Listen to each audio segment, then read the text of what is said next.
Peace to the gods and goddesses of planet Kai. Peace meaning positive energy always creates elevation. Peace to the high vibration human beings of the university, and peace to the ancestors for working through me. We back for another deep divine download, audio lectures.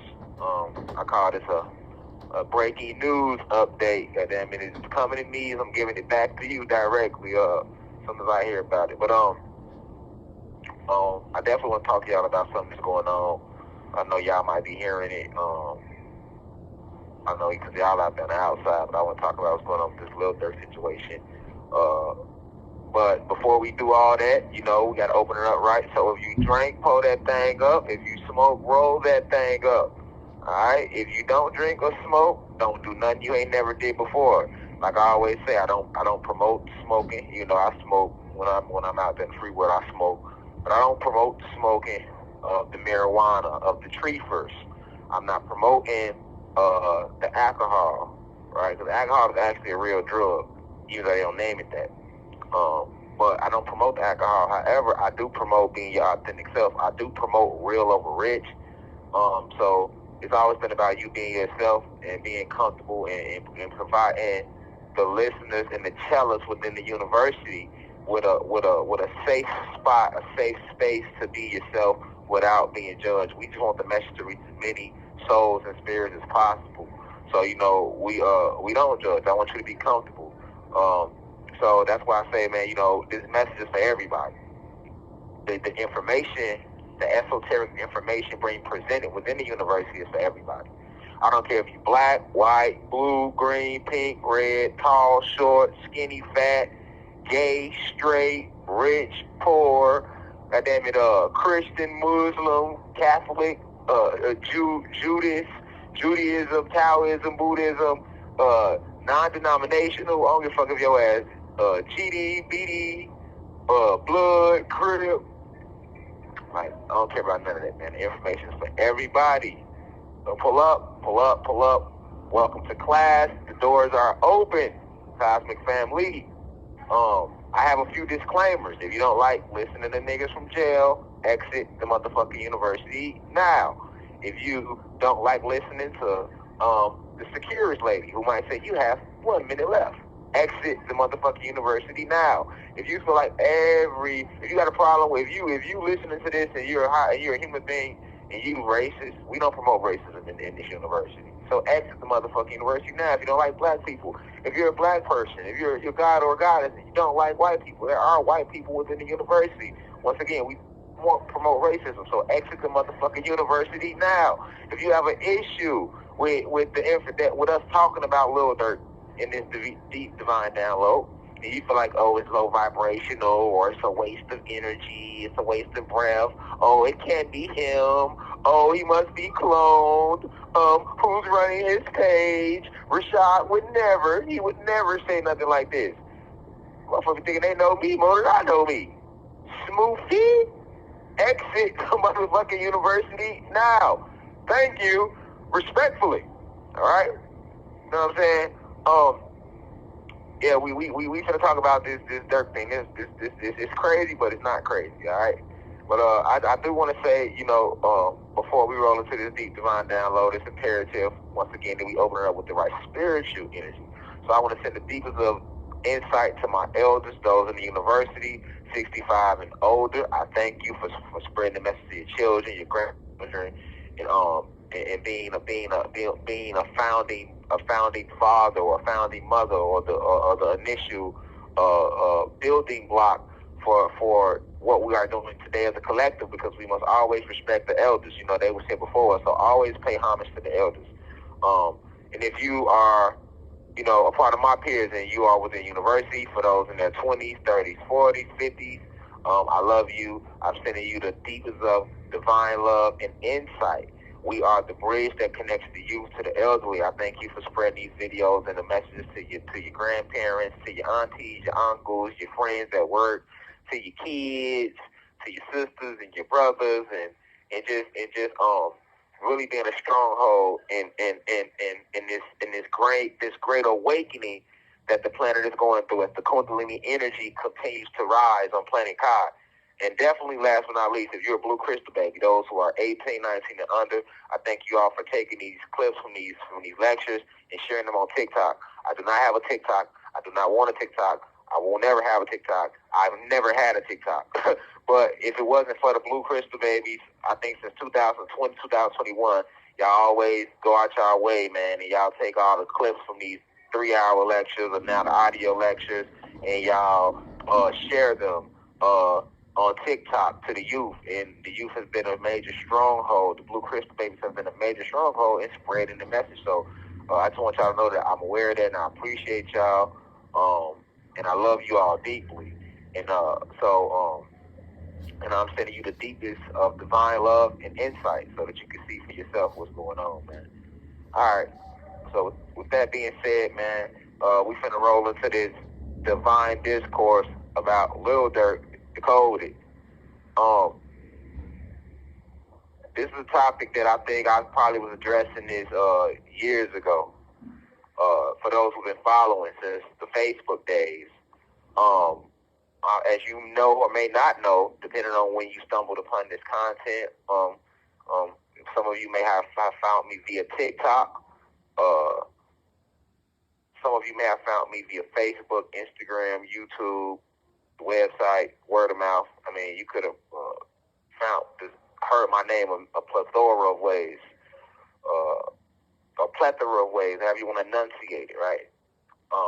But I am from Chicago. Of course, we're all from the cosmos, but my avatar in this lifetime, being Rashad Jamal, I landed in Chicago, 11/22, their year of 1986, the year when crack rock hit, you know.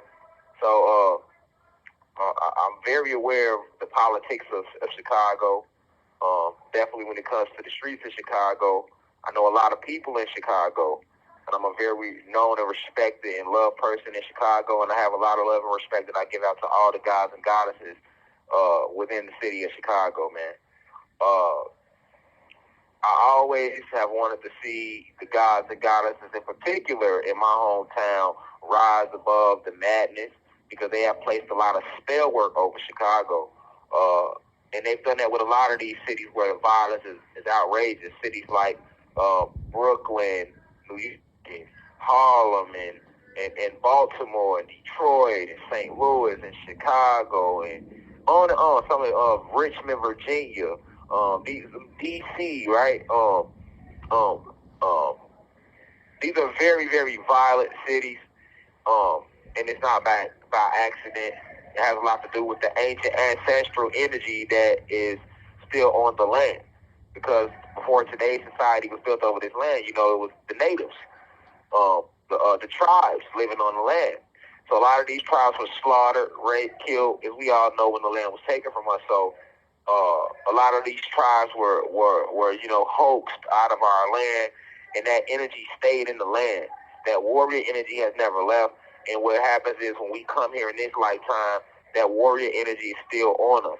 Some of us were here when these things were taking place, and then you may have transcended during this time when we were tribes, and then you came back in this lifetime, so that energy is on your soul. They know that you don't remember who you are, because the soul was bleached of its memories by Zeus, aka Satan.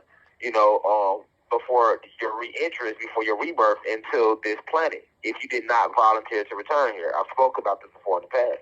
So when these souls come back, they are looking for revenge. They are trying to war. And because they do not remember who they are, these souls end up taking out this warrior energy upon who they believe the enemy to be. And a lot of times we have been directed to believe each other to be the enemy. So this is a lot of violence. It's so crazy, especially in a city like mine in Chicago. All right, so I said that to say this is the introduction of why Lil Durk is Lil Durk. All right, before we roll into this, it's imperative that I let you know who Lil Durk is, but I don't know. And I'm making you aware of the environment that he was raised in, which is Chicago. And a lot of people may not understand that, so it's imperative that we do before we, you know, get to the bottom of what's going on with him. But Lil Durk was one of those souls that came back into this lifetime in a city, a very violent city, a very ancient, violent landmark, which is now present-day Chicago. Anciently, all of that land belonged to the Illinois Confederacy, which was one of the was a confederacy of over 10 different tribes that were combined. Outside of the Seminoles, if you do your research, the Illinois Confederacy is one of the toughest tribes that really resisted and rebelled and fought back against the 13 colonies when they were trying to colonize and take the land over here and rename it America. All right, so who is Lil Durk? First and foremost, Lil Durk, real name is Dirk Banks.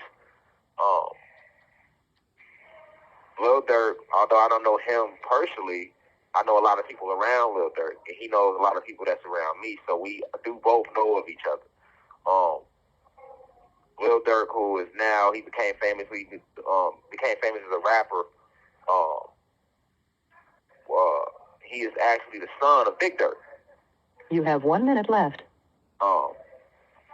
Big Durk was the original Durk. So for those who don't know, Big Durk was the original Durk.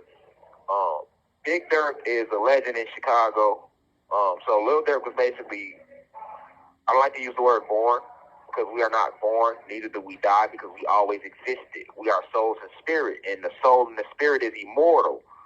So I don't like to use the word born, but for lecture's sake, I will say born, not to confuse the new students within the university. When I say landed here, because you land here upon your conception, that's the true name of what they call birth. All right, but Lil Durk, before he was born, his daddy was already a legend in Chicago, which is why he's called Lil Durk. Thank you for using Securus. Goodbye. Oh yeah, sorry about that. We back. Okay, but yeah, Lil Durk he landed in Chicago. Now before Lil Durk landed, aka was born, his daddy is Big Durk. Alright? He's already a legend in Chicago, so to understand how deep this really goes with Lil Durk, because this all plays into what's going on with him right now, and how he became who he became. Big Durk belonged to a notorious gang known as the Gangster Disciples. And back to like the 60s, 70s, 80s, and even early 90s, like 90% of gangs in Chicago, if you were part of a gang, you would have been a part of the Gangster Disciples. They had a huge stronghold on Chicago. As you know, Larry Hoover, everybody knows this, was the founding father of the Gangster Disciples, right? So it was the whole city was full of Gangster Disciples. And I'd say the other 10% was either Black Stones or Vice Lords or Latin Kings and BDs and all these other different gangs. Chicago is a very gang-infested city. It's all different types of gangs. But Big Durk, in particular, he was a member of the Gangster Disciples of the GDs. And he was a huge, almost like a drug kingpin, making millions of dollars selling drugs. Big Durk was. Well, when he was arrested, and so he's already known, he had all the money, the fame, the cars, the women, the goddesses, whatever you want to, he had all that. All right, basically everything that Lil Durk has today for music, his father already had, but just out on the streets. So this is what led eventually to Big Durk being arrested himself on drug charges by the feds. And when the feds grabbed his dad, the feds offered his dad a deal if he agreed to turn in Larry Hoover, because they were trying to connect all the drugs that Big Durk was selling to Larry Hoover at the time. And Big Durk, he refused to turn Larry Hoover in.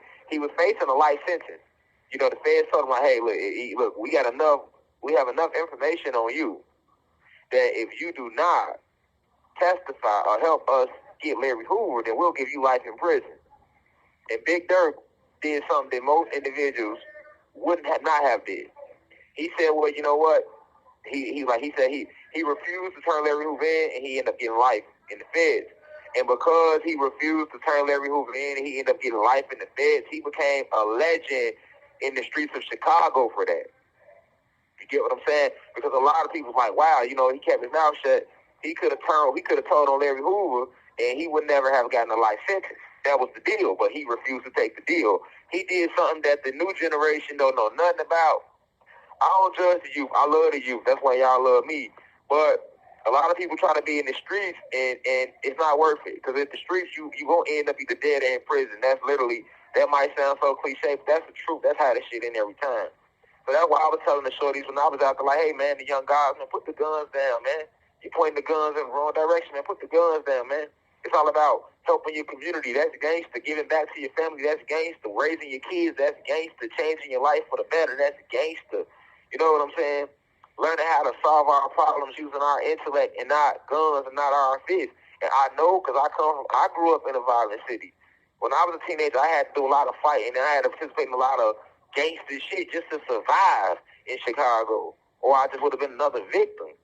So, you know, once I, you know, matured and started hitting my 20s and started hitting my 30s, you know, I want to be a guiding light to redirect the youth on how to really move and live, you know. So I'm saying that to say to the young guys, the Blue Crystal babies in the university, you know, the streets listen to these messages. I got the trenches listening to these messages because I come out the trenches. I'm telling y'all, put the guns down. I'm telling y'all, get out the streets, man. I'm telling y'all to work on spirituality, work on connecting with the Most High, with the ancestors, going deep within, remembering who you are. You know what I'm saying? Protecting the goddesses, protecting the women, protecting the children. That's what it's about. That's what my message is about. Loving yourself, loving where you come from, loving your true history. You know, but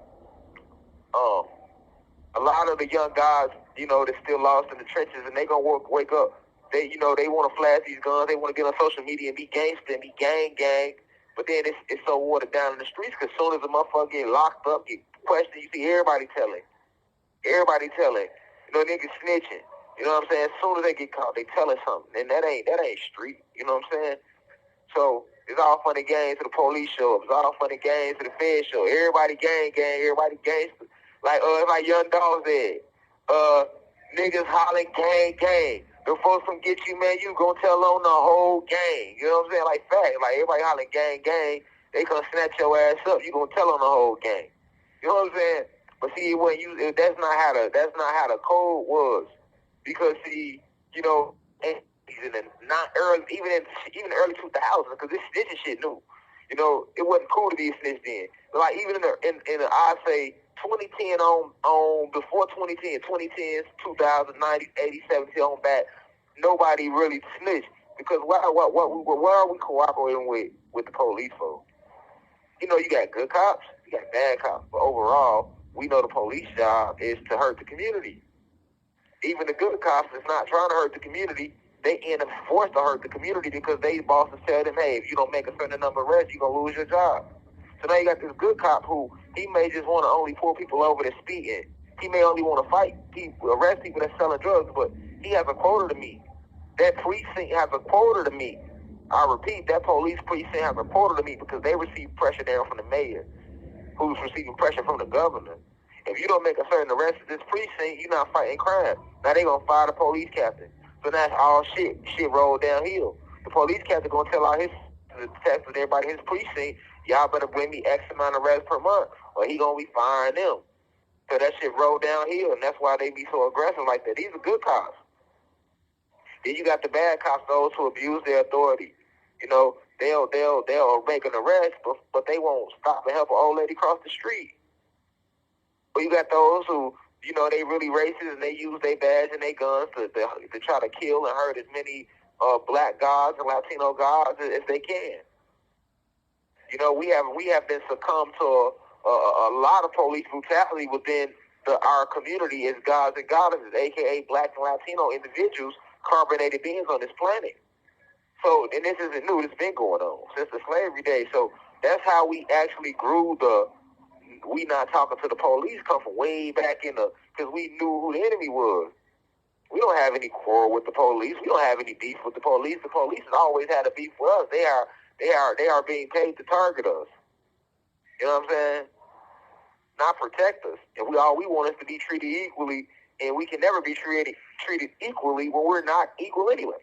We gods and goddesses. They human beings. And then even the gods and goddesses that work in law enforcement, they get treated like shit. You know what I'm saying?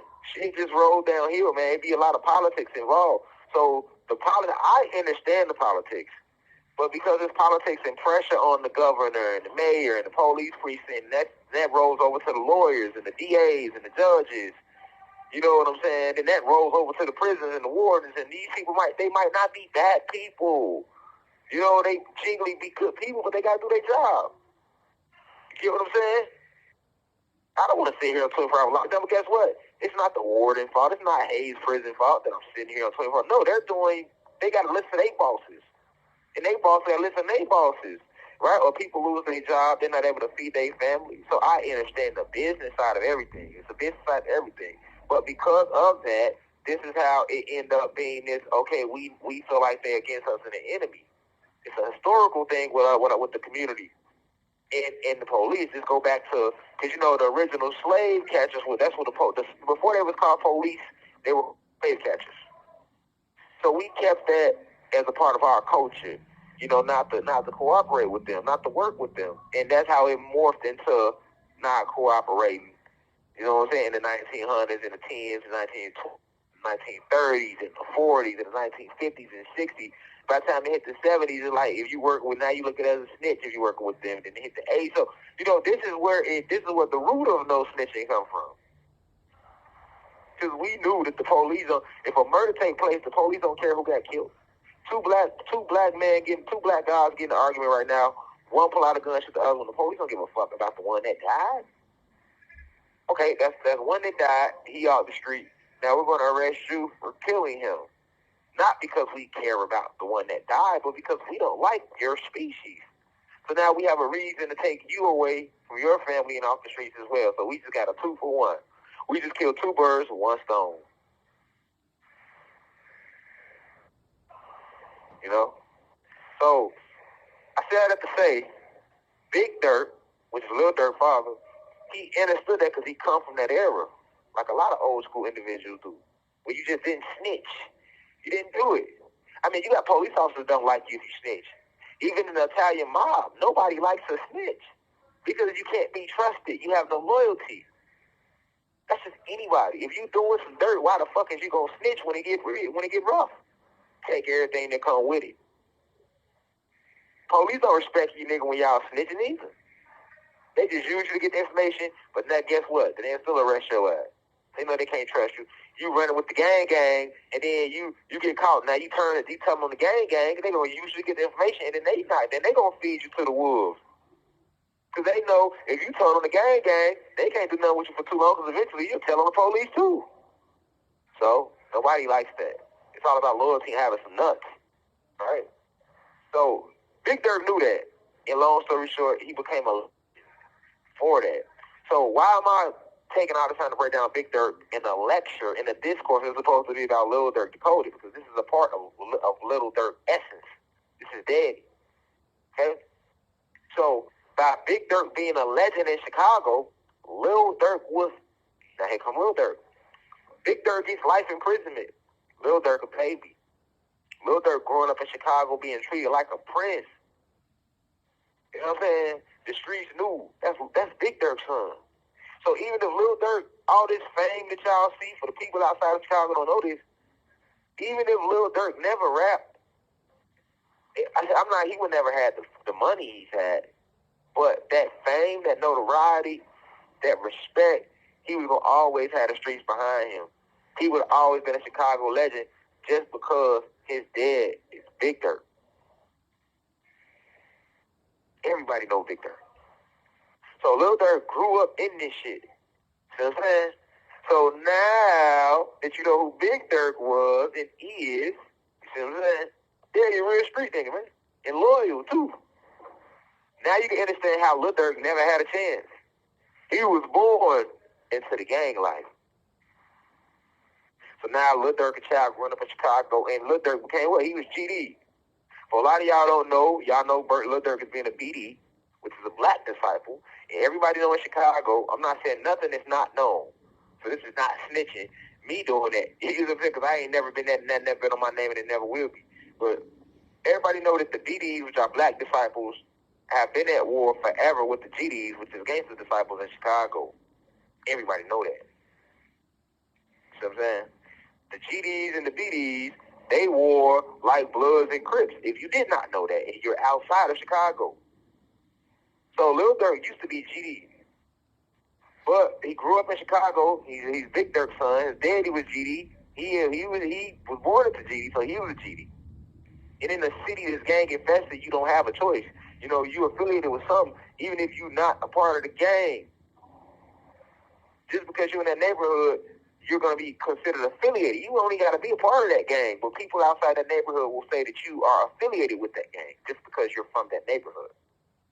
You will get shot, killed, robbed just because you're from a neighborhood full of Latin Kings and you walk down the street into another neighborhood where it's a rival gang. They're not going to let you get a pass because you don't gang bang or you're not in the gang. They're going to say, oh, he live over there with some Latin Kings, so we're going to treat him like a Latin King.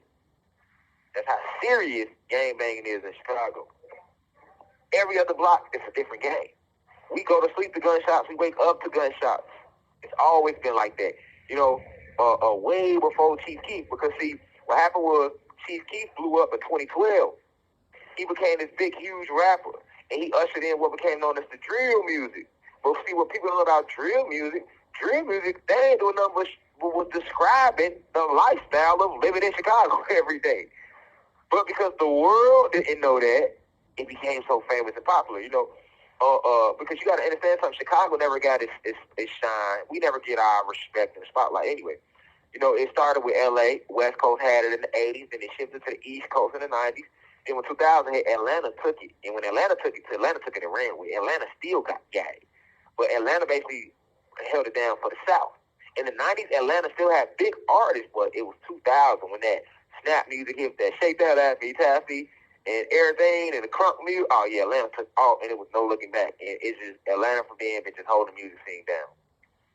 All right. Until 2012 hit, then Chicago, we started sliding in there. But when we started sliding in there, it was because of Chief Keef. Chief Keef was famous for ushering in the drill music, but also Lil Durk was a part of that wave. So why was Lil Durk able to if it wasn't for the drill music, you wouldn't know Lil Durk. But Lil Durk was only rapping about the lifestyle that he was seeing every day growing up in Chicago, in a gang-infested city, you know, surrounded by violence and murder. He didn't want to be a part of that, but he was born into that. And his daddy was a fucking legend for the GDs and a street legend. So Lil Durk never had a chance. It's imperative that you know this about Lil Durk. Because you ain't just judge him and say, oh, well, he did this, he did that. You must know his essence and where this shit started from. And everybody didn't have a spiritual upbringing, so some people, folks, never really had a chance. You see what I'm saying? You got to know where a person comes from to understand why they think like they think and move like they move. If you listening right now, are you listening right now? You see what I'm saying? Are you listening right now, or are you listening right now? Because you know it's so smoothie in the comments right now, because I can't see the comments, but I can just envision it. Because the motherfucker did that when I was up there. He's veering off track. What this got to do if your smoothie ass would listen? I never veer off track. Everything I say is a part of the initial download. I come from the soul. I'm going to connect the dots. That's why I'm divine insight. I give you the insight, the divine insight behind shit. Shall I continue? All right? So, Lil Durk being brought up in this gang environment, he was around this GD. He was a GD. And then Chief Keef got hit. Boom! Chief Keef blew up 2012. Chief Keef was a BD. So what happened was, he black disciple, boom, he got the wave. All the labels looking at Chicago now because of Chief Keef. And Lil Durk, and not just Lil Durk, but Lil Durk, his neighborhood, and a lot of neighborhoods in Chicago where there was anciently GD sets, they all flipped and became BD sets. Keep in mind, I told you that the BDs and GDs war in Chicago like Bloods and Crips in LA. So this is how Lil Durk becomes a BD, a Black Disciple. All right. Once he's a BD, and now he's fucking with Chief Keef, him and Lil Reese BD, and Chief Keef is a BD. And they didn't flip to BD. They was always BD. You see what I'm saying? I know these parties that's around these people. I'm connected to people around them, so I know who's who. Okay? But Lil Durk was GD at first and flipped and became BD. See what I'm saying? So, while this wave has been ushered in, the world is just like in awe of the drill music. That's the first time you seen a video with all these 20, 30 niggas with their shirts on, these young guys with guns, 30 niggas in the video with no shirts, 100 guns. That started a whole wave. But it wasn't nothing but them just showing what's going on in Chicago every day for years. It wasn't nothing new. The city of Chicago been like that way back since the Al Capone days, man. The 1920s during Prohibition. When they was shooting up, when the mafia... You have 1 minute left. When the mafia, Al Capone and his gang was going to war downtown Chicago, and was shooting up the whole downtown, and was... Man, shit, you still got bullet holes in some of those ancient churches downtown Chicago. From what Al Capone was doing, they was pulling up them Tommy guns. You know what I'm saying? Going to war with other gangs and even killing the police and had the judges and everything on their payroll. Chicago has always been a very mob stability city. Chicago has always and always will be ran by the mob. Chicago is still ran by the Chicago outfit to this day. A lot of your judges and police officers are in gangs or are in the mob in Chicago. That's why, because the name of Chicago is Cook County. That's our county, but we call it Crook County because it's so fucking crooked. But this go way back to the Al Capone days when the mob had the whole city and state on lock. Al Capone in it. It trickles down to what you see today with our generation. Thank you for using Securus. Goodbye. Okay, sorry about that. We back in class, but stay with me. So I was talking about now we in 2012 and Lil Durk is a rapper. He's blowing up. But keep in mind his background and where he come from. So he's surrounded around killers. Now, if you remember 2012 with the drill music, what made the drill music blow up? Let's rewind it back for those who don't know. Chief Keef is the first rapper he blew up. He only had one album. He made his money, moved to LA, got up out of there, moved to California, never looked back. Okay, now Lil Durk is coming up. He's trying to make his name. Okay. Lil Durk had a harder route than Chief Keef. When Chief Keef blew up, he went big. He went like national. Well, it was different than Durk. Durk had to put out a lot of local hits and really claw to become this big artist in the industry to make the connections he eventually made. But it started with one of his main songs was the L Anthem. Go look it up. The L Anthem is what really, because you already had the GD-BD war forever going on, right, in Chicago. But the Anthem is what really sparked the whole war. Because pre-Chief Keef, niggas was not dissing each other hoods on the wax in Chicago. You always had the violence, but it was no dissing. In Chicago, they had no spotlight. But when Chief Keef brought the spotlight, and, you know, the initial two rappers that was initially a part of that wave with Chief Keef, that was associated with Chief Keef, was Lil Durk and Lil Reese. All right? So, boom, now the spotlight on Lil Durk and Lil Reese now. Okay, Lil Durk ended up coming out with a song called the L's Anthem. L's up for my haters, L's up for my haters, right? When the L Anthem dropped, what a lot of people might not know outside of Chicago, it sparked the whole GD-BD war all over again. It like ignited it because Lil Durk actually dissed a notorious GD set in that song. You know what I'm saying? Wooger World. Wooger World, I think he did Brick Squad. Don't quote me verbatim on that, but he dissed a couple GD sets. And keep in mind, he's a BD. So that song, like, getting on the radio play, and now the GDs felt more disrespected because that's what the music did. All the street beef that used to be in the street, once they started taking it to the music and in the spotlight, you got millions of people, because the L's Anthem did like millions of views on YouTube and stuff back in that time. So now millions of people so now the GDs feel more disrespected because now you got millions of people hearing your gang being disrespected. So what the GDs do, that inspired a rapper named Lil Jojo. Lil Jojo was GD, and he from a set named Brick Squad. So Lil Jojo takes one of Chief Keef's songs that was well known and big at the time, and he remixed it. And he called the song BDK. And it became known as the BDK anthem. And although it didn't become a national hit around the country, as far as in Chicago, that set off a chain of events. Because that round here we rep 300, but we BDK. But we BDK. We BDK. You know what I'm saying? You know, we 100, so we cracking trades. This is what Lil JoJo said. Now, if you don't, not from Chicago, you don't understand that, but basically saying BDK means BD killer. Let me break this down for the listeners right now. That means BD killer. So by him saying BD killer, and now you got the whole city singing BD killer, he didn't just diss a set of BDs. Whereas, you know, Lil Durk dissed a specific block of GDs. He didn't diss the whole GD nation. But Lil JoJo, you know, when the GDs responded, like, fuck that. They dissed the entire Black Disciple Nation when they said Black Disciple Killer, which is what BDK stands for. Alright? And, you know, so that set off a wave. You had the whole city rapping BDK. And the BDs felt slighted, and they felt disrespected now because, once again, this street beef that's been going on is now bringing the world into it because BDK did millions of views. Right? So it's like this peer pressure, like, okay, I'm not feeling like no bitch. They disrespect me, okay, so what happens next? The next thing happened after the BDK anthem hit, Lil JoJo get killed.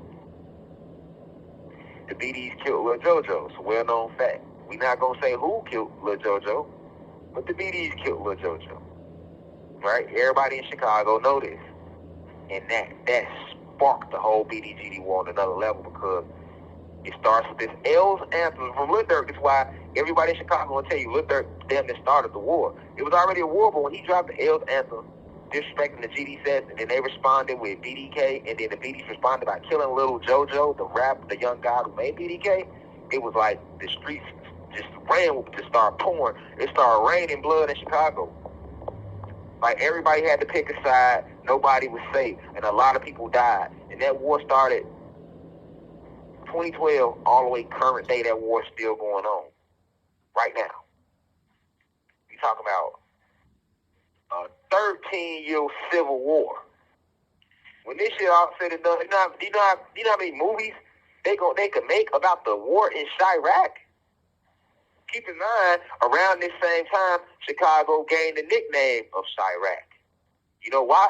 Just almost that nickname came off the war that was taking place between the BDs and the GDs in Chicago. And we was all young. So, you know, they was younger. Motherfucker was in their teens and younger than that. You know what I'm saying? So when they hit, boom, it hit heavy. And the main person instigating that war was Lil Durk. Because after Lil JoJo got killed, Lil Durk kept putting out music and he would diss the G's. So now the war is intense. As you look up, the GDs go kill some. Now the war is intense. As you look up, the GDs go kill some BDs because of Lil JoJo. Now the BDs killing the GDs, and it's going back and forth. But what made it spark out of control is because Lil Durk, he's getting bigger, and he's making all these songs. Every time a GD get killed, he will put them in his songs. He would mention their name in his songs. And then these songs that Lil Durk dropping is doing millions of views. So now you got a GD rapper by the name of King Lil J. Now he started dissing Durk and Chief Keef, and now he's blowing up. So he became the voice for the GD side. Every time a BD get killed, he dissing them in his songs. And then every time a GD get killed, Lil Durk dissing them. Then at one point, it's just Lil Durk and Lil J going back and forth. Lil J representing the GDs getting millions of views. Lil Durk representing the BDs getting millions of views. This all 2013, 2014. Meanwhile, on the street side of things, this war is going crazy. They sliding every day, killing the fuck out of each other, these BDs and these GDs. This is how O Block became famous. This is the time when they started calling Chicago Chirac. But in the whole time, Chicago been Chirac. But because that war was so intense and Chicago was getting all that spotlight because of the music, you see what I'm saying? All that became known as drill music. Even going to slide or kill somebody became known as drilling. We never called that shit drilling pre-Chief Keef. We just called that shit gangbang. You know what I'm saying? but you got the music going crazy, and Lil Durk was the spearhead of that. But that's why everybody in Chicago will tell you, like, damn, Lil Durk started that war, man, and he kept that war going with all that diss he was doing in the songs. And then he started getting bigger. But if you remember, Durk really didn't want to be on that. You got to think about the music Durk really wanted to make. Look at that era when, because at that same era, that's when he started dating Deja Loaf. Remember they had that Durk and Dej. They was Durk and Dej. Remember that? And Durk ain't had the locks. He had the locks when he first came out. He cut the locks. But when he got on his Durk and Dej shit, he started doing all the auto-tune and the singing shit. He had the low cut, and he was with Deja Loaf. Remember that? All right. Okay, in that same era, that was who Durk was really trying to be. He cut his locks off to clean his image up because he was trying to go a different route. You know what I'm saying? Keep in mind, all the niggas that he grew up with, all the guys he grew up with, they killers, man. He grew up around killers. He from 64th and Norman. That's Lamron. That's what the L stand for. And the L's anthem, L's up for Lamron. So he trying to get away from that. But how can you get away from that when all your friends is in this war? They dying. They getting shot. They going to jail. You know what I'm saying? And at the same time, he get deep in the industry, music industry. So he's meeting people. He making connections. And it's at that point where they got him the first selling soul. In that Durk and Dej era. You know what I'm saying? Nah, man, look, we want you to go this route. The Durk and Dej clean cut look, auto-tune, that's cool. But no, we'll make more money if you talk about these killings, because when you talk about all this murder and you diss these dead, what to do? The G's go kill BDs when you say that. And the BDs want to go kill more GDs when you drop these songs, and these songs are millions of views. So you feeding the jails, and you feeding the cemeteries. Keep in mind, these alpha draconian reptilians and these Pleiadians live off the blood and the life force of the gods and goddesses. So you help us feed them, you feed the cemetery, you feed the jails, and we making money off the songs. So you helping us a lot. No, we need you to stay like this. And when you combine that pressure from the music industry with the fact that Durk already come out the streets, and he's surrounded by street shit and street niggas, he never had a chance. He went back, he had to be in that, he had to be that. So that's what he did. He started to play to that. Eventually, him and Durk and Dej, the whole that shit fell off. They stopped promoting that, right? But he was still fucking Deja Loaf on low. That's a fact. You know what I'm saying? But the image that the industry wanted from me, he had to get away from that. So he went back to growing the locks out. Now we go in 2015, 2016, and he's back growing his locks out, and his music is more violent. He's becoming more violent in his music, and he's promoting more of the gang wars. He's single-handedly pushing the gang wars with his voice. That's when they start calling him the voice of the streets. But at that same time, so many people around Durk was dying. Let's look at Durk personally. A lot of people around him was personally dying. His cousin, Newski, his manager, a lot of people that was particularly close to him was dying. To the point where it got so out of hand that people started questioning Durk. Like, hold on, is he setting these people up? That's when you start hearing all these rumors on his name about him sacrificing people. Because, yeah, people dying in the war, but why are so many people dying around you, but ain't nothing happening to you? And we just watching you get bigger and bigger and bigger as an artist. Meanwhile, in this time, 2014, the biggest GD rapper that he was going back and forth with, Lil J, went to jail. So Lil J went to jail in the 7-8 years and kind of lost his momentum. But then you had another rapper, Big Durk, who was a part of the Lil J crew. He picked up where Lil J left off, and he kept going with the music. Now he getting bigger, blowing up. And he picked up the dissing and going back and forth with Durk. But he wasn't as big as Durk, but he was on his way. With me? All this leads to 2019. Entered King Von and Bezu, who they did 4 years sitting in the county jail. They was fighting murders, doing a lot of that when that was going on. You know, when Durk was coming up, you know, they was fighting. They was in the wars, but they ended up going to. That's how I was around them, because I was in the county jail at that time from 2012 all the way to 2016. So they come home about a year or two after me. They murder. They come home. So King Von was already a notorious killer. He transcended now. Happy transcendence to him, and is out there now. But everybody know King Von was a notorious killer in Chicago. Everybody knew that. So when he come home, Lil Durk cuffed him, and he cuffed Memo 600, shout out to Memo 600. I know it's Memo 600. I rock with bro. It's a good brother and he's talented. And once again, he's another young guy that grew up in that environment. So I don't judge the brothers that come out the trenches because he come home, Lil Durk cuff him, and he cuff Memo 600. Shout out to Memo 600. I know it's Memo 600. I rock with bro. It's a good brother and he's talented. And once again, he's another young guy that grew up in that environment. So I don't judge the brothers that come out the trenches because I come out the trenches. I know how it is. I don't judge them. So although I changed my life around years ago, and I'm on my spiritual journey, and I'm a spiritual guru, I never forget where I came from, where I come from. I never forget being an agent for Zeus, not knowing who we are, not knowing better. So you got a lot of young guys, they don't know better, they don't know who they don't know who they is, so they still being used.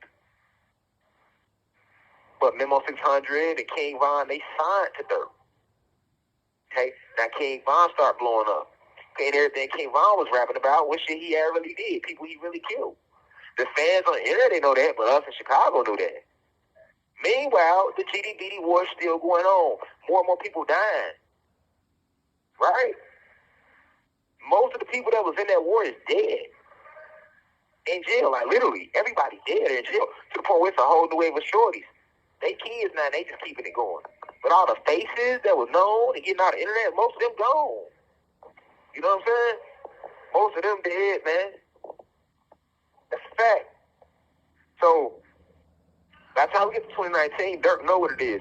He done got so deep in the industry that now he's committing and participating in blood sacrifices. You know what I'm saying? He's participating in these blood sacrifice rituals.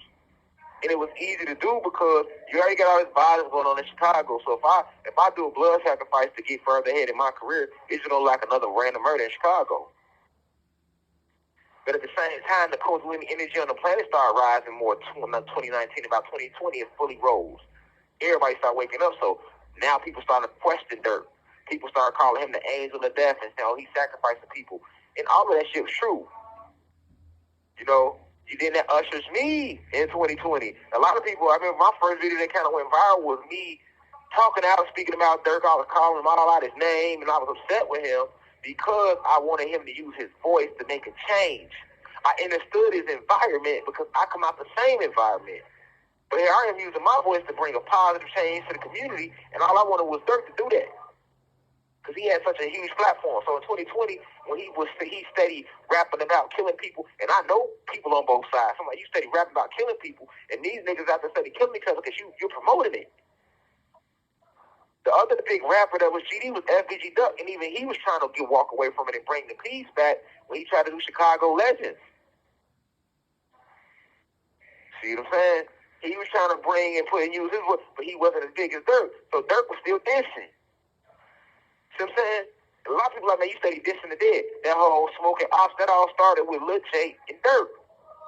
That whole world killed somebody and said, oh, I'm smoking this op, smoking that op, going to a person's grave, pissing on their grave. So 2020, I'm trying to get the world to see that the real op is those who oppress us.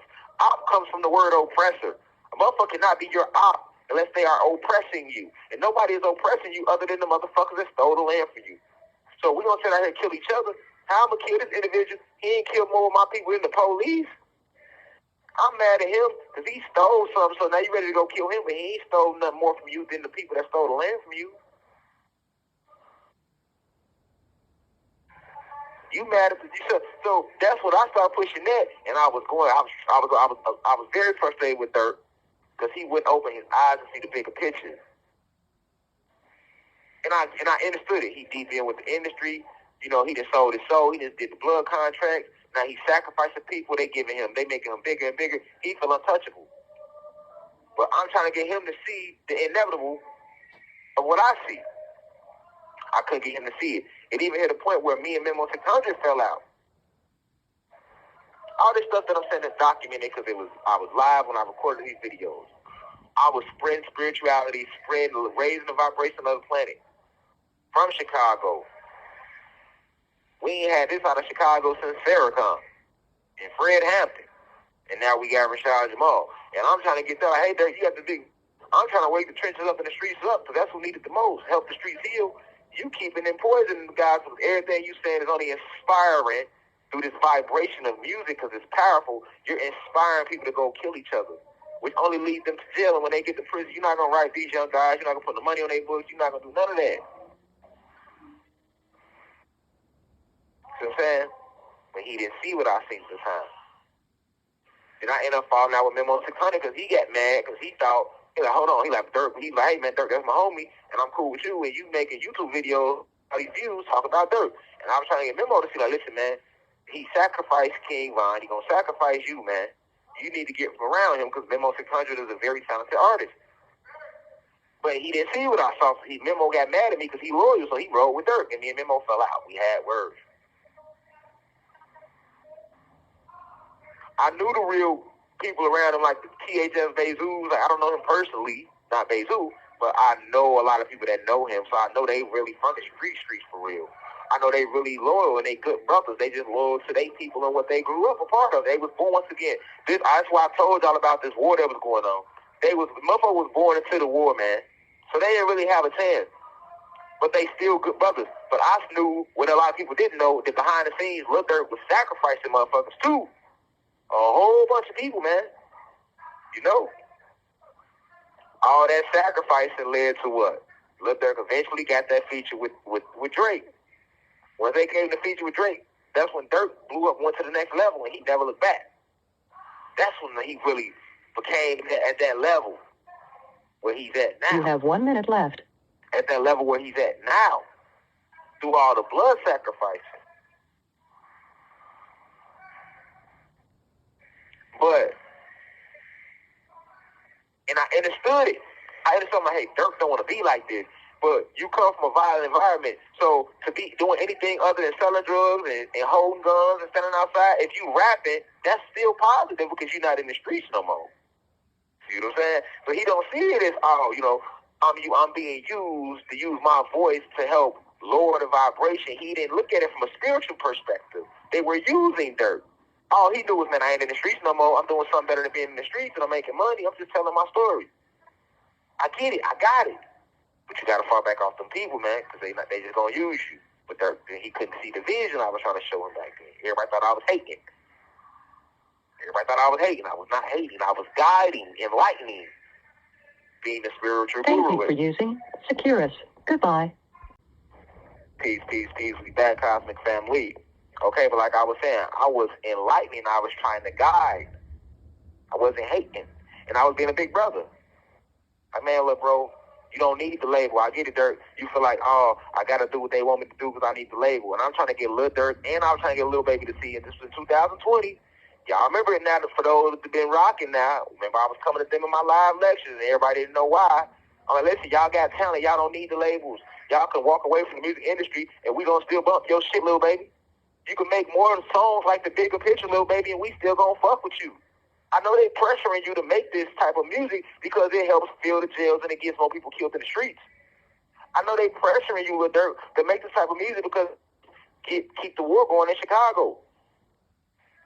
But Lil Durk, you could walk away from this and you could make songs like All My Life, and we're gonna fuck with you. I understood it, but you gotta walk away from that industry. Niggas thought I was hating.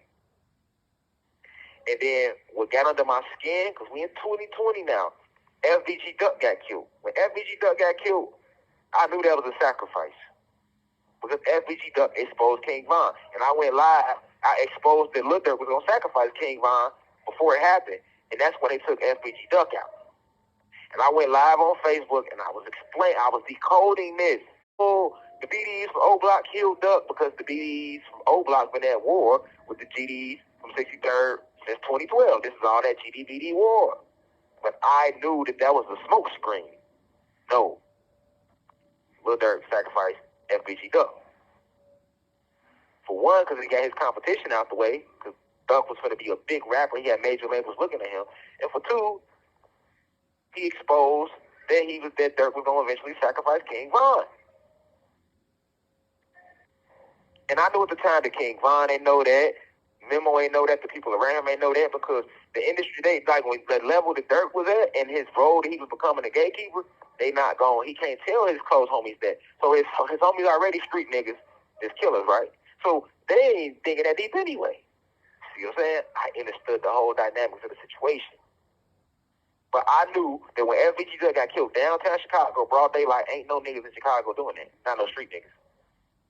And if they did do that, kill a nigga on the Gold Coast, they would have got caught right then and there. They not making it all the way back to the south side. All them cameras, you crazy.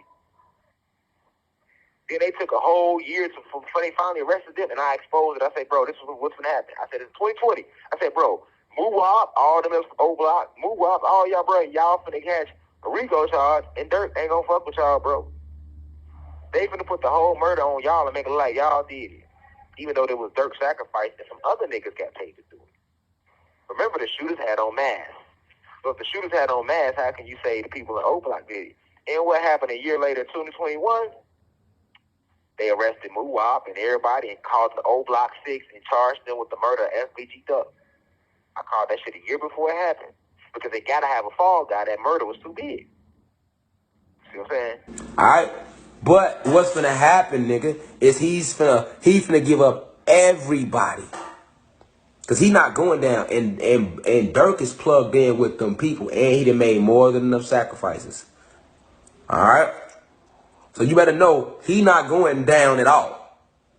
He the bag, and he the gatekeeper for Chicago for them. He ain't going nowhere, nigga. But all you niggas running up under him, all you niggas, this from O Block think Durk give a fuck about y'all. All you niggas is claiming Lamron think Durk give a fuck about y'all. All you niggas at 600, he gonna show you niggas, man. He finna get all you niggas indicted. And I bet you he don't get it. I bet you all you niggas go down. 600, all you niggas getting indicted, boy. And then y'all gonna see how real it is. And guess what? It ain't gonna matter, because you niggas gonna be locked up. And he gonna be off with a whole new crew of niggas. He plugged in the industry, bro. He don't need you niggas. He use you niggas to keep it. And I know how this shit works. They can play with audio to make it sound like you're saying things you're not saying. Go look up ChatGPT. All they need is 3 seconds of your voice to clone your voice, and they can make it sound like you said some shit you never said. All they need is 9 seconds of your image, and they can clone your image to make it like shit happened, never happened. They've been doing this shit since the 1970s. This is not new technology. So all they gonna do is sit back a year, cook up the videos, make it like some shit, and there you go. And that's what they did. And what did Durk do? As soon as they got locked up, he unfollowed all of their ass. Now, as far as his homies around him, he probably told them, hey, man, y'all still send the money, but don't just put my name on none of that shit. You know, just send the money to make it look like to his homies that's around him, that's OTF, which is Dirt label, that he's still on his real street shit. They not seeing spiritually like, nah, man, he done sold his soul, man. He's become an angel of death for this industry, man. Just so he can become the Jay-Z of Chicago, which is what, at the level he damn near didn't hit. He's on his way to becoming a gatekeeper. You can see this shit. Okay. Boom. Now, the next sacrifice that Durk did that got to me was the King Von one. Because although King Von was BD, King Von was talented, and once again, I understood where he come from. He grew up in around murders and watching his friends get killed, and that made him become a killer to protect himself. So you got to understand something. A lot of these killers that take place in Chicago, they don't want to kill. They kill because they retaliation killings. So a gang come over, somebody kill their friend, they go back and kill the person, kill their friend. The United States do that. If somebody attack the USA right now, the United States is going to go and attack that country. If I walk up to you, slap you right now, you're going to slap me back. That's just nature. Every animal in nature protects itself. So those murders is being written off as they're wild savages. And a lot of this shit is just retaliation. So shit that been done to them, man. I understand and overstand that. But Von got to the point where he used to be bigger than Durk. Durk couldn't take that. So what Durk do? Durk had King Von sacrificed. He had him killed. And when he had him killed, the setup, they cooked it up so much, they made it look like Quando Rondo and them did it, and that's not what happened. Let's rewind to King Von. So King Von and NBA Youngboy and Durk get into it. Then eventually, Von jumps into the argument between NBA Youngboy and Durk. It started on live. Everybody witnessed this, and I said, man, y'all already know. Then what turns around is Quando Rondo, who was NBA Youngboy artist. He gets in it and takes up for NBA Youngboy. So now Quando Rondo and King Von start going back and forth. That's the cook-up, the setup. Then you turn around and you look up, Von goes to he has an album release party in Atlanta. This is how you know it's set up. Von's supposed to went to the hotel with the rest of his team. But they say in the middle of riding to the hotel with his team out the blue, he tell the driver, turn off and go to this club. The driver and them pull up to the club Monaco, or whatever it's called downtown Atlanta. When they get to the club, all of a sudden, Quando Rondo at the club. Everybody around Von, if y'all go back and look at the video, said that night he was acting weird. He also had to open a attempt murder case that him and Lil Durk was on in Atlanta. Okay? Everybody in that case, King Von, Bezu, Durk, and the four-person, the four-person got killed in Miami mysteriously, another Durk sacrifice. Then King Von had to get King Von killed. They left him and Bezu so he could put the case on Von. Von dead. It's an attempt murder that they was fighting in Atlanta. Everybody forgot about that case. Okay, so Von gets to the club with Quando Rondo, and if you go watch the video, Quando Rondo's walking up to Von to shake his hand. All of a sudden, Von just swing on, start beating his ass. Next thing you know, somebody fell out the van on the other side and shoot Von, and they say it's Lil Tim, which was Quando Rondo's best friend. But if you watch the video, you see people with Von up in their guns, but they don't kill Quando Rondo. They don't kill the shooter. Somebody shoot Lil Tim in the ankle. And then you see the people take out running, and the 8th Atlanta police chase them across the street and kill 2 of them.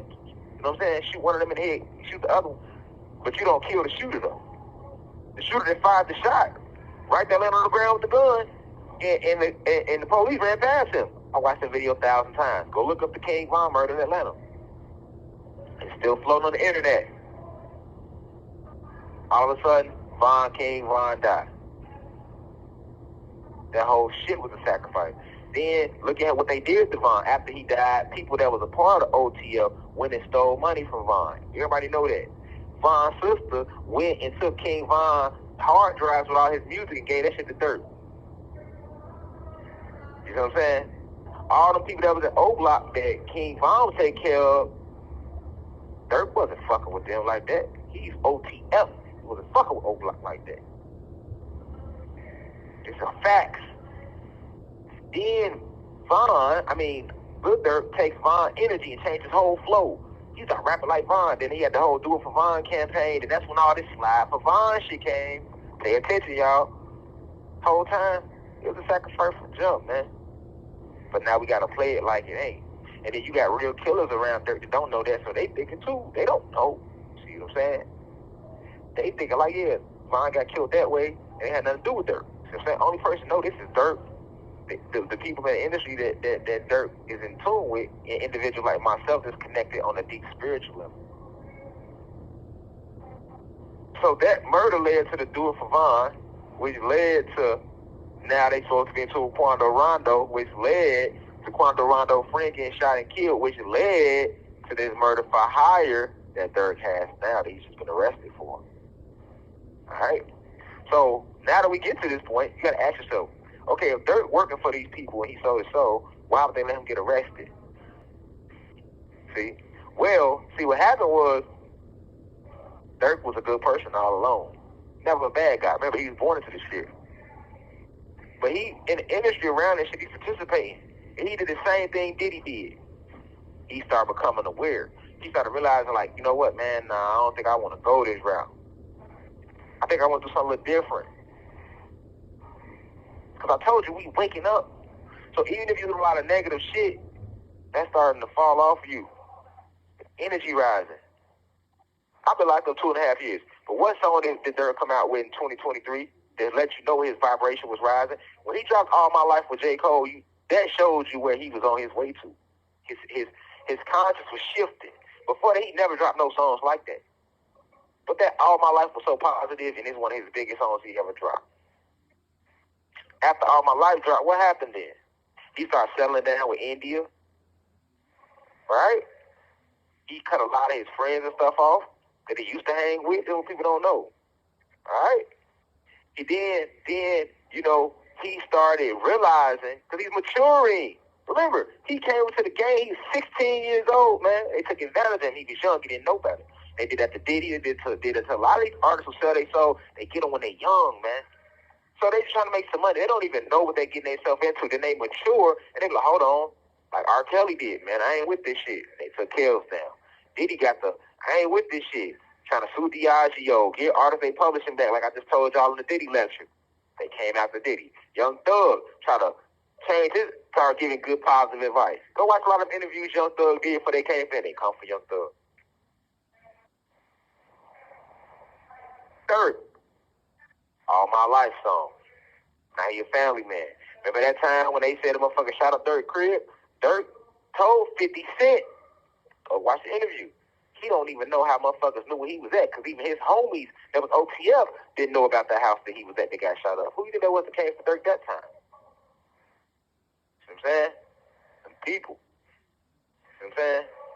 Then, fast forward to, from what I've been hearing, because, I'm keeping up, the last month, Durk started doing the Pushing Peace, which I started the Pushing Peace thing, that the wave that caught on in Chicago, right? It caught on because I told y'all the gangs are going to stop killing each other. Durk just gave a concert for his Solar Day, Solar Return to his birthday in Chicago, where he's pushing peace. He tried to end out the BD-GD war. He put a picture up of all the BDs that got killed in that war and all the GDs that got killed in that war. That was monumental, never been done before. That lets you know that he was about uniting now. Now he's about peace. He started going to converting them to Islam, getting on his spiritual path, getting on his deen, making his salats and shahadas. Then out the blue, get hit with a murder for hire. All these blood sacrifices Durk been participating in for years. You think they don't know that shit? They know about all that shit. You think they really came for him because Quando Rondo cousin got killed in California and Durk might have paid for that? No, they came for Durk because they come for you quicker when your ass sell your soul and think you gonna turn and change some shit. No, it's blood in, blood out. You gave us your soul. Now you trying to change some shit. Now you trying to push peace. Now you trying to use all that influence we gave you to make a change. You ain't to see what we did to R. Kelly. You ain't to see what we did to Tupac. You ain't to see what we did to Young Thug. You ain't to see what we just did to Diddy. Oh, we got you. Less than a week, they can't hit her with a murder for hire.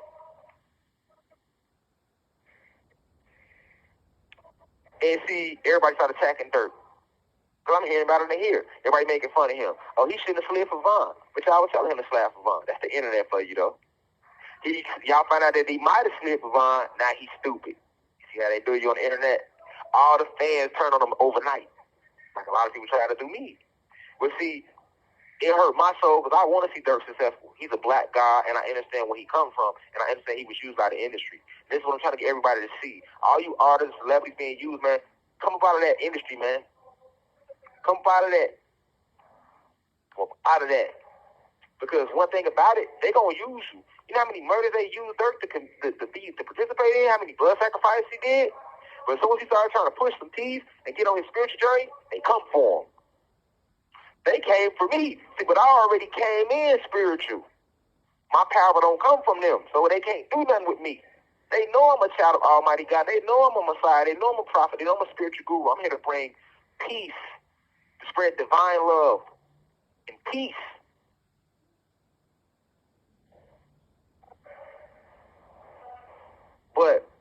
And they don't like me. But when you done sold your soul and they done helped you get to where you at, they really don't like you. And that's what's happening with Durk.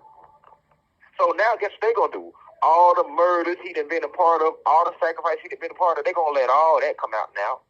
But they gonna make it seem like they just not discovering it.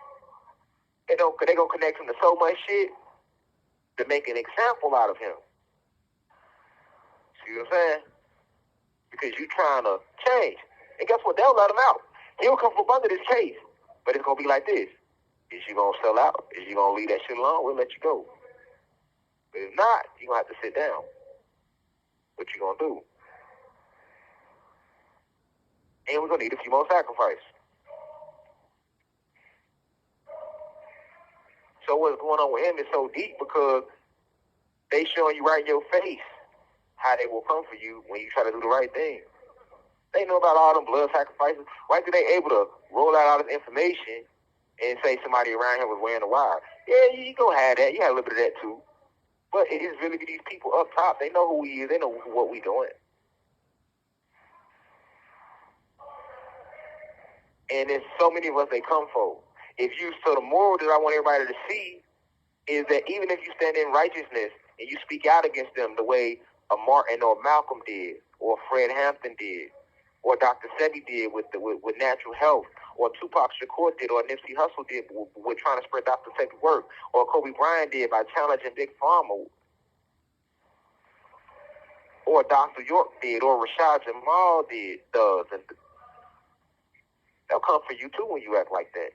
But if you sell your soul, they'll use you. Oh yeah, they'll run it up off you, run the bag up off you. And the moment you decide that you say, you know what, man, I don't want to be part of this life no more, they gonna come for your ass too. So what is you selling your soul for? They're not loyal to you. That's what I want people to see. They did YNW Melly like that. They did Diddy like that. They doing Durk like that. They did Young Thug like that. You just a nigga with some money to them. They gonna use you till they can't use you no more. And we don't need you, Durk. We lock your ass up and we'll make another little Durk. There's always some young, ignorant black god or black goddess that wants some money. If you're sitting around Googling how to make money on the internet, Ignorant black god or black goddess that wants some money, and they don't know what they're walking into. So we'll wave some money in their face, and before you know it, we'll use them to do what we need them to do. We own all the media outlets, so we'll make you as big as you want to be. They did Tory Lanez like that. They did Young Dolph like that because he made tens of millions of dollars independently and he didn't want to fuck with them. They did Michael Jackson like that because he made billions of dollars and he would expose how they molested him as a child in his music and expose what they was doing with songs like They Don't Really Care About Us in black and white. So what they do, they made him like a pedophile his entire life. He was like they painted the image of him as a pedophile and as somebody that didn't accept his race, that was trying to be something he wasn't. A lot of black folks turned on Mike just because his skin went light. How this nigga trying to be white. The others turned on him because he touching kids. And neither was true. And then it wasn't until he transcended it, everybody want to love him again. They do this time and time again. They do it to me. I'm sitting here labeled a pedophile, and I ain't never touched these. I ain't touched that child. I ain't do nothing wrong to that child.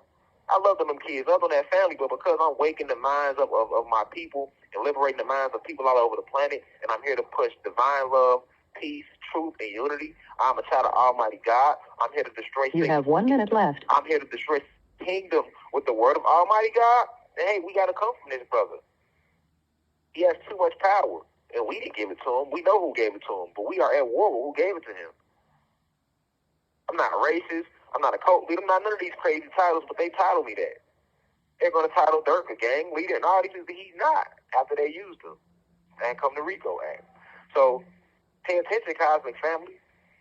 Every caught up in the bullshit, the bullshit the internet probably said about it. See the deeper meaning behind it.